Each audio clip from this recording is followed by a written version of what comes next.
Joining me today on NYSE Floor Talk is Tor Hagen. He is the chairman and CEO at Viking. Tor, fantastic to have you on Floor Talk. Thanks for joining me today.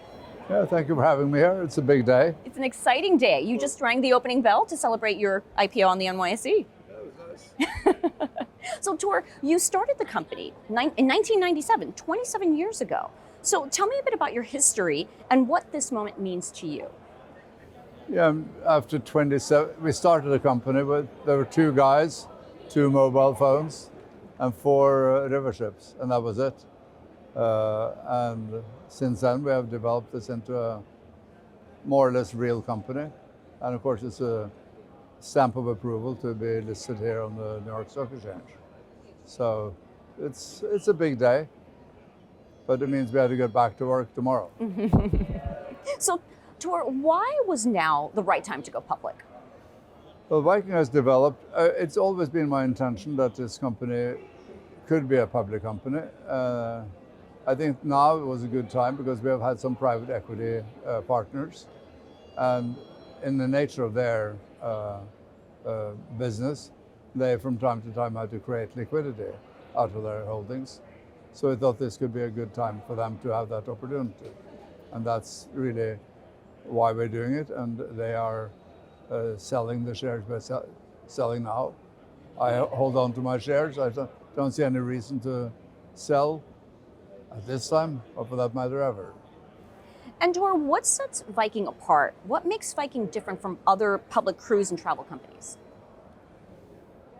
There's so much that sets us apart, but I say that if I should say it in 3 simple characteristics. First of all, we are about the destination. We are not about the large ships which have water slides and all that kind of stuff. That's great if you have teenage or younger children, but we say it's all about the destination. So we like to take our guests to interesting places where they can learn about history, culture, and so forth. And related to that is, of course, the type of guests we appeal to, because that means that our guests, we do not allow children on board, and no children under 18. And it means that our guests are well grown-up people, they have time, and they have a little money, and they can then enjoy what we have to offer. And the third characteristic is the size of our ships. Was, I think people, the big ships can make large amounts of money, but we have been able to find a way of making money also on small ships. And I think most of us like, if we have a choice for the same price to be on a smallish ship or on a large ship, we all pick a small ship. And we are really very different from the other guys. Now, the travel market has rebounded rapidly since the pandemic. How do you envision capitalizing on this momentum in the coming years? The pandemic was a terrible time. I dare say we are contrarians. So during the pandemic, first of all, we looked very carefully at what was going on.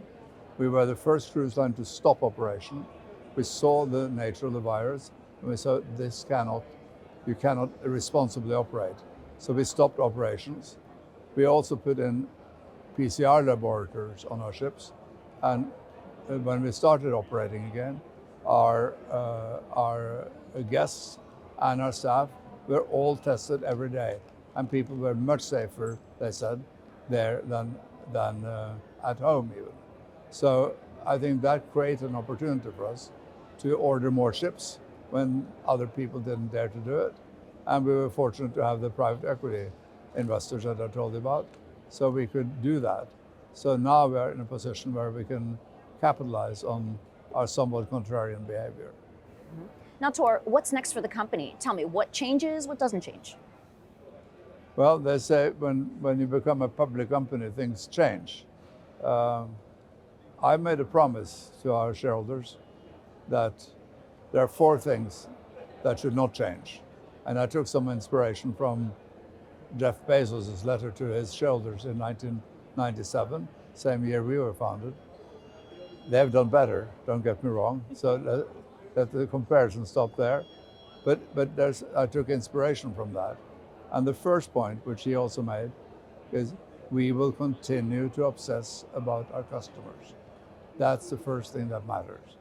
Second thing, it's our staff, and we also are, the staff is our most important resource, but it really is, and how you relate to that.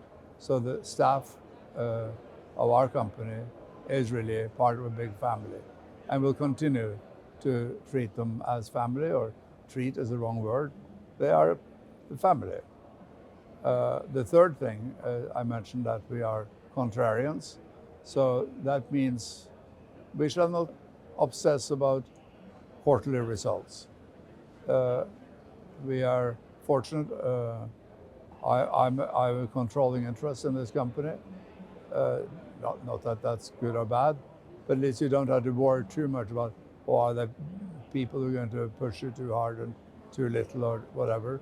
But we want to make sure that we do the right thing for the long term, and that means quarterly returns as such we shall not worry about, but we like to be transparent. Some of the reporting we will do is much more transparent than we've seen from other people in the same business. So we will build shareholder value in the long term. And then the fourth thing is we like to take care of the environment. I think we have been on the forefront when it comes to how ships' propulsion should be. And we are now working on a very important hydrogen project.